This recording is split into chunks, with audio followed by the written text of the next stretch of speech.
knows my name, oh God. And oh, how He walks with me. And oh, how He talks with me. Oh, how He tells me, oh God, that I am His own. Bonjour bien-aimés ou bonsoir, ça dépend de là où vous vous trouvez. Que Dieu vous bénisse déjà d'avance. Je crois que la vidéo que je vous propose encore sera une grande bénédiction pour vous, je l'espère, car le message que Dieu m'a donné, ça m'a vraiment fait du bien. J'espère que ça sera aussi de même pour vous. Que Dieu donc vous bénisse. Toi qui es découragé, toi qui es chargé, tu es fatigué, tu ne sais pas avancer. Toi qui es découragé, tu as été déçu par les gens, tu as été déçu par des circonstances. Laisse que Dieu te soutienne par ces messages et que tu puisses te relever et avancer encore. Le texte que je vous propose est dans Genèse chapitre 26, le verset 22. Nous lisons, la Bible dit ceci. Il se transporta de là et creusa un autre puits pour lequel on ne chercha pas querelle. Et il l'appela Rehoboth, car dit-il, l'Éternel nous a maintenant mis au large et nous prospérerons dans le pays.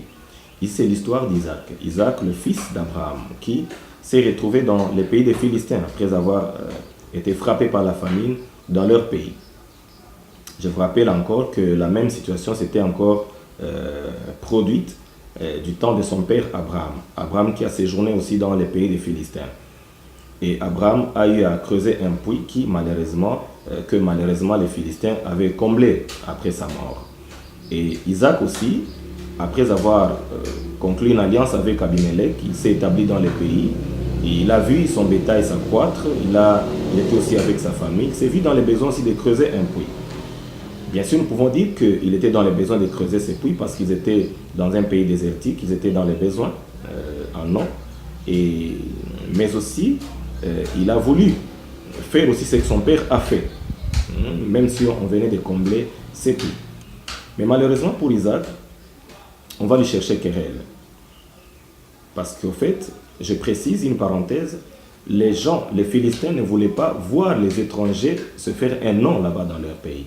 Ils ne voulaient pas voir les étrangers laisser des traces dans leur pays. Ils ne voulaient pas voir les étrangers avoir des références dans leur pays. Ils ne voulaient pas voir les étrangers s'épanouir dans leur pays.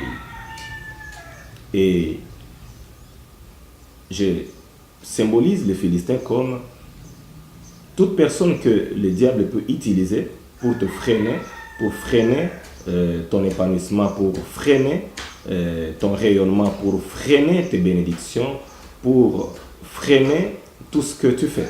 Il représente les Philistins. Ça peut être peut-être dans les ministères. Il y a des gens qui ne voudraient pas te voir évoluer dans les ministères. Il y a peut-être dans la famille, il y a des gens qui ne voudraient pas te voir évoluer en famille, qui ne t'applaudiront jamais, mais qui voudraient voir tes efforts s'engloutir dans l'eau. Il y a même au travail, on ne voudra pas te voir être promis. Peut-être même certains de tes collègues, certains de ta promotion ne voudraient pas te voir évoluer. Certains même de ta promotion à la faculté ne voudraient pas te voir aussi décrocher un emploi consistant. Certains voudraient te voir rester au chômage. Certains voudraient te voir rester peut-être célibataire alors que tu es en âge de te marier. Certains voudraient te voir rester comme ça sans entreprise, rester seulement quelqu'un de minable. Pourquoi? Parce que tout le monde n'est pas d'accord avec tes bénédictions. Alors tous ces gens-là représentent des Philistins. Alors Isaac creuse un puits, on lui cherche des querelles. Isaac va se transporter de là vers un autre lieu. Isaac va encore creuser un autre puits. On lui cherche des querelles, il se retire, il creuse encore. Jusqu'à ce qu'il va creuser un puits où on ne va pas lui chercher querelle. Il va nommer ce puits Rehoboth, ça veut dire Dieu nous a mis au large. Et il a dit, nous prospérerons dans ce pays. Isaac, c'était quelqu'un de positif. Isaac, c'était quelqu'un qui ne baissait pas les bras. Isaac, même si on a piétiné sur ses efforts, on a piétiné sur ses œuvres, mais Isaac, il regardait les résultats. Il était déterminé. Il ne devrait pas baisser les bras et s'arrêter tant qu'il n'a pas vu un puits pour lui, pour sa famille et pour son bétail. Sois déterminé et tu verras la gloire de Dieu. Dieu n'aime pas marcher avec les faiblards. Dieu n'aime pas marcher avec les négligents. Dieu n'aime pas marcher avec les personnes qui baissent les bras lorsqu'ils croisent des oppositions. Même dans l'adversité, tu pourras avancer. Dans l'adversité, tu pourras progresser. L'essentiel, c'est que tu sois déterminé. L'essentiel est que tu fixes tes regards vers les objectifs.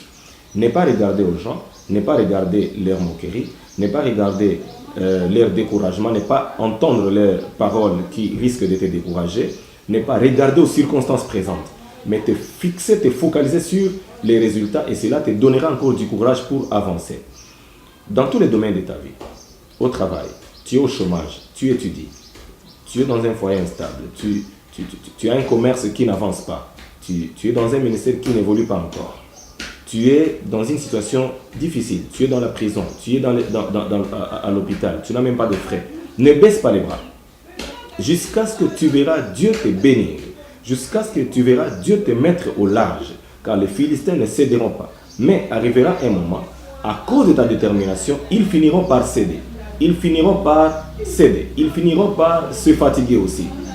Et je prie que dans ta situation, que les Philistins se fatiguent. Qu'ils se fatiguent, que Dieu te mette au large, que tu creuses maintenant encore un puits et que Dieu te mette au large. Maintenant, tu as arrêté de croire, je te donne encore comme recommandation, je te donne encore comme conseil de creuser encore.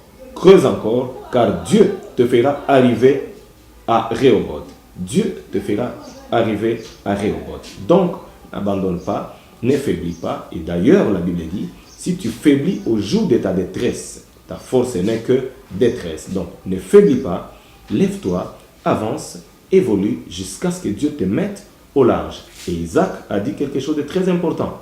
Il a dit, et nous prospérerons dans le pays. Ça veut dire quoi? Il était positif. Il était prophète de sa vie. Toi, après avoir échoué, tu ne vois plus la positivité. Tu te vois échouer. Tu te plains, tu te lamentes trop. Si j'échoue, c'est à cause de tel, c'est à cause de tel, c'est à cause de cette situation. Non.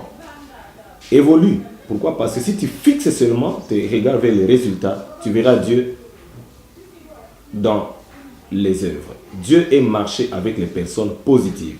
Sois positif dans tout ce que tu fais et tu verras la gloire de Dieu. Que Dieu te bénisse par cette vidéo, par ce message. Si cette vidéo t'a béni, tu peux aimer, tu peux partager, tu peux aussi t'abonner car une autre série de vidéos va s'en suivre. Que Dieu te bénisse et à la prochaine.